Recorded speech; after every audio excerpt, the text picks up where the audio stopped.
नमस्कार, आप देख रहे हैं न्यूज फॉर नेशन और मैं हूं प्रियदर्शन। जदयू के राष्ट्रीय अध्यक्ष ललन सिंह अपनी ही पार्टी में अपने ही नेताओं के द्वारा आउट कर दिए गए हैं। जी हां, जदयू के राष्ट्रीय अध्यक्ष ललन सिंह को जदयू नेता उपेंद्र कुशवाहा ने अपनी ही पार्टी से आउट किया है। यह हम इसलिए कह रहे हैं क्योंकि उपेंद्र कुशवाहा आज जदयू के बागियों की एक बैठक बुला रहे हैं। दरअसल जदयू के बागियों की बैठक यह इसलिए है क्योंकि जो नेता आज उपेंद्र कुशवाहा के आह्वान पर उनकी 2 दिवसीय बैठक में शामिल हो रहे हैं, उन नेताओं को एक प्रकार से माना जा रहा है कि सीधा सीधा वे लोग नीतीश कुमार और ललन सिंह का विरोध कर रहे हैं। हालिया समय में उपेंद्र कुशवाहा ने कई ऐसे बयान दिए हैं जो नीतीश कुमार के खिलाफ रहे हैं, ललन सिंह के खिलाफ रहे हैं।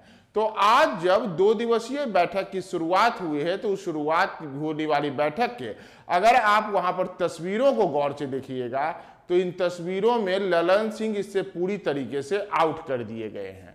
दरअसल उपेंद्र कुशवाहा ने जो ये बैठक बुलाई है इसमें उन्होंने पहले ही कहा था कि मैं जदयू के उन नेताओं को आमंत्रित कर रहा हूं जो लोग नीतीश कुमार की मौजूदा कार्यशैली से नाराज चल रहे हैं। यानी कि नीतीश कुमार को लेकर के उपेंद्र कुशवाहा ने कहा था कि जिस प्रकार की नीतियां और नियम बना करके पार्टी को चलाया जा रहा है वह उचित नहीं है, और इसमें जो पार्टी के राष्ट्रीय अध्यक्ष ललन सिंह हैं उन्हें लेकर के भी उपेंद्र कुशवाहा ने निशाना साधा था। और इसी पर 19 और 20 फरवरी को पटना में ये 2 दिवसीय बैठक उपेंद्र कुशवाहा के द्वारा बुलाई गई है। तो इस बैठक की आज जब शुरुआत हुई है तो उसमें सभागार के अंदर बैनर और पोस्टर लगाए गए हैं। इन बैनर और पोस्टरों पर जब आप गौर कीजिएगा तो इन बैनर पोस्टरों पर जिन लोगों की तस्वीरें लगाई गई हैं वह एक बड़ा संदेश देती हैं। दरअसल इस बैनर पोस्टर पर उपेंद्र कुशवाहा की एक और तस्वीर है, दूसरी ओर एक बड़ी सी तस्वीर नीतीश कुमार की है। लेकिन इनके अलावे जदयू के जिन अन्य नेताओं की अगर हम तस्वीरों की बात करें तो उसमें जदयू के पुराने नेता जॉर्ज फर्नांडिस और शरद यादव, यानी कि दोनों के दोनों दिवंगत हो चुके हैं। दोनों एक दौर में पार्टी को मजबूत करने के लिए और पार्टी के मुख्य नेताओं के रूप में उनकी पहचान रही। तो उन्हीं दोनों को उपेंद्र कुशवाहा ने अपने बैनर पोस्टर में स्थान दिया है। इसमें एक बड़ी हैरानी की बात यह भी है कि शरद यादव का जो पिछले दिनों निधन हुआ, तो शरद यादव का जब निधन हुआ उस दौरान वे राजद के नेता के तौर पे जाने गए। यानी कि जब उन्होंने कुछ वर्ष पूर्व जदयू छोड़ दिया तो उसके बाद पिछले साल ही उन्होंने राजद की सदस्यता ग्रहण की, और राजद की सदस्यता ग्रहण करने के बाद शरद यादव का निधन भी राजद नेता के तौर पर हुआ।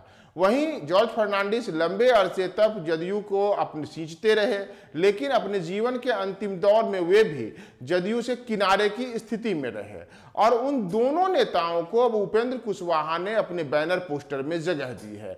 एक और जॉर्ज फर्नांडिस की तस्वीर लगाई गई है, दूसरी ओर शरद यादव की तस्वीर लगाई गई है, और उसके ठीक नीचे एक तरफ नीतीश कुमार की तस्वीर है तो दूसरी तरफ खुद उपेंद्र कुशवाहा की तस्वीरें लगाई गई हैं।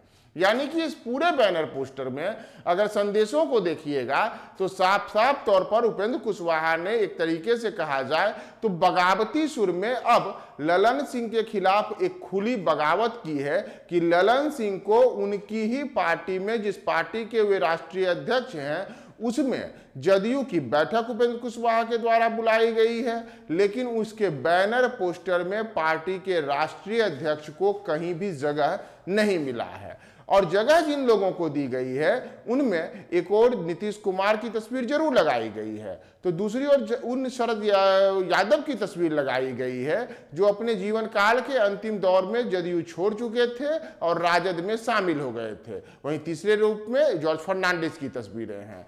तो ललन सिंह को एक प्रकार से करारा और सख्त संदेश देने के लिए उपेंद्र कुशवाहा ने आज जो यह 2 दिवसीय बैठक की शुरुआत की है उसमें ललन सिंह को उन्होंने उन्हीं की पार्टी में आउट होने का रास्ता दिखा दिया है।